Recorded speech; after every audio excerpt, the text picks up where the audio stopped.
Fan, take a breath. There's movement behind the scenes, a surprise on the practice field, a tweak in the offensive plan, and an unlikely hero flipping the momentum. I won't give away the whole game up front, but I can tell you the phones in Foxborough didn't stop. One absence set off an alarm, and a familiar face could flip the switch on Sunday night. And there's a shattered record shaking up the locker room. What does all of this mean for our quarterback's growth and this season's ambition? You won't believe what we've got today. So grab a seat, hit that like button, and let's dive straight into the news. You know when the front office says nothing, but the pulse of the building changes? That's what we felt today. The offense added punch with Stefon Diggs. Drake May is trending up, and even so, they're looking for something extra. Explosion, quick separation, and a vertical threat that stretches a defense and simplifies reads for a rookie. It's a target with team control, clean routes, and acceleration that turns play action into high EPA shots. After hours of calls and people taking the league's temperature, one name popped onto the radar. Not an over-the-hill vet, a polished speedster with immediate impact and a high ceiling. A player who forces coordinators to choose between doubling Diggs or living on an island outside. Final hint, fifth-year option exercised, control through 2026, and enough cap room to extend without choking the books. Chris Olave. New Orleans' 04 opened the perfect rumor window.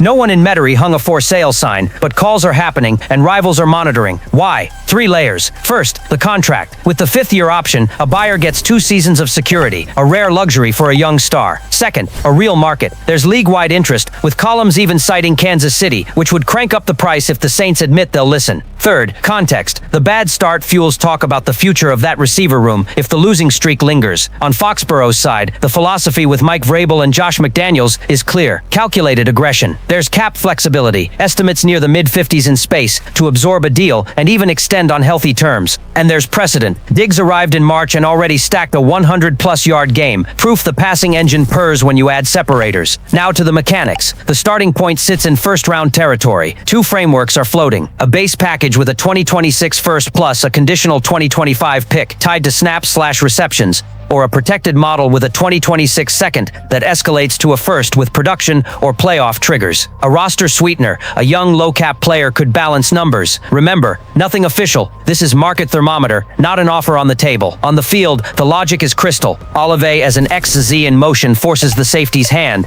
Double Diggs and leave the burner one-on-one, or give up crossers, posts, and deep digs off play action. On third down and in the red zone, precise routes next to Diggs and Hunter Henry lift efficiency. Exactly the area still wobbling. And there's the May factor. 2 separators compress progressions, reduce contested windows, and speed up processing against pressure. What could jam this up? The sticker price if contenders pile in, the Saints' next 2 results, 2 wins chill everything, and New England's opportunity cost, while they also weigh CB depth and interior OL. Timeline, now to 10 Flint. Due diligence, 10 Flint to 11 Forest-Round. Hot window through 11/4 4 p.m. ET. Final buzzer. And the locker room, the fan base is split. Some want an all-in swing, others fear overpaying. But the message to May would be powerful. We're all in on your development. And that wasn't even the most surprising part of the day. Fan, buckle up because the tension starts in the training room. The first official practice report for Week 5 brought a mix of good and bad. The vibe at practice felt normal enough, but a 9-name list raised eyebrows. Look closer and you see encouraging signs and red flags that could weigh heavily in a head-to-head with the Bills. The most uplifting return was Jelani Tavai. The linebacker had been out since June with a calf tear during OTA drills, even tried a quick comeback in camp, but didn't make it. Now, with the 21-day window open, the team can activate him to the 53 or shut him down on IR. Here's the kicker. Even if he doesn't play this weekend, just having him on the field heats up the competition next to Captain Robert Spillane. And let's be honest, a defense seeking consistency against Buffalo's ground game will take all the help it can get. On the flip side, Jalen Hawkins' absence stings. The safety has been a trust piece, racking up 20 tackles, a pick, a pass breakup, and a sack in 4 games. He left the Carolina game with a hamstring, didn't return, and now didn't practice. Losing one of your steadiest DBs the week you travel to Orchard Park against Josh Allen is a heavy blow. Fans know, against Buffalo, every coverage rep has to be airtight. Another name spiking anxiety is Kalavan Chesson. The edge has been productive. Sacks, pressures, tackles for loss, exactly the spice Mike Vrabel and Terrell Williams want in the pass rush. But the knee kept him out. Without him, the rotation thins and Allen gains those precious extra beats to throw. That's a risk nobody wants. There are middle cases too. Christian Barmore was limited for a non-injury designation. Milton Williams and Jared Wilson are managing ankle-knee issues. On the bright side, Will Campbell, Marte Mapp, Mike Onwenu, and Tavai showed up as Fuller limited, which injects a little confidence.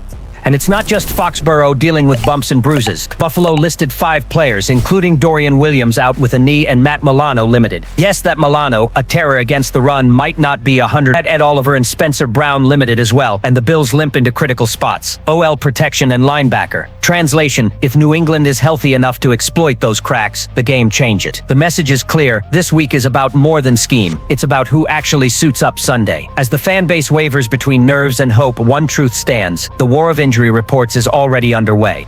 And that wasn't even the most surprising part of the day. Patriots Nation, here's one of those stories that blend emotion, strategy, and a dash of revenge. Stefon Diggs finally posted his first 100-plus yard game in a Patriots uniform, and it wasn't by accident. The 4-time Pro Bowler arrived with sky-high expectations and fair doubts. Coming off an ACL, would he be the same? Early weeks felt throttled back as if there were a quiet plan to manage snaps. But against the Panthers, he popped. And now, on the eve of a trip to the Bills. Coincidence? Not a chance. The symbolism is impossible to ignore. Diggs spent 4 years terrorizing New England in Buffalo blue and red. Now fate drops him into Sunday Night Football against his old home, with a promising rookie steering the offense. Drake May's been clear he wants Diggs more involved, wants the veteran as a pillar. Mike Vrabel and Josh McDaniels seem to have timed his physical peak to this exact moment. Timing isn't a detail, it's strategy. Tactically, the impact goes beyond a box score. Versus Carolina, we saw Diggs deploy deep, intermediate, and short, rising volume, rising trust. The result: defenses forced to respect every layer, ripping open space for complements like Hunter Henry in the run game. That multiplicity is the next step, flexibility to vary without telegraphing. And now the cherry on top: psychology. The revenge game narrative juices player, fan base, and opponent. Buffalo knows Diggs, but now Diggs knows Buffalo from the inside. He knows soft spots in that secondary, knows how Allen and McDermott tweak pressures. That's extra ammo for McDaniels to script surgical shots. If Diggs lit the match against the Panthers, imagine the fuel for turning primetime into a redemption stage. Fans are already saying even if the W doesn't come, seeing Diggs solidified, May locked in, and the offense humming is a win in itself. Because 2025 is about continuous evolution, stacking weeks until you're a real contender. If that symbolic turn starts in Orchard Park, there's nothing sweeter. And while we're dreaming up that revenge chapter, hold tight. The story that closes the day brings even more juice. Patriots Nation, the heartbeat spiked last Sunday, and not just because of the offense. Marcus Jones stole the show, not as a corner but as a game breaker on special teams. The NFL agreed. He's the AFC Special Teams Player of the Week, an honor that hadn't landed in Foxborough since 2022, when Jones beat the Jets with a punt return TD. Against Carolina, he didn't just score again, he shattered a franchise record standing since 1976. Nearly 50 years later, he passed Mike Haynes. He racked up 167 total punt return yards, including the TD that kicked off a 42-0 run. The detail: on another 60-yard return, he was tripped up by the punter, or he might have housed it again. Rear scene, plenty of locker room jokes. The impact was no joke. When Marcus crossed the field, he snatched the opponent's energy and handed confidence back to the offense and defense. It's the kind of play that changes weather, not just score.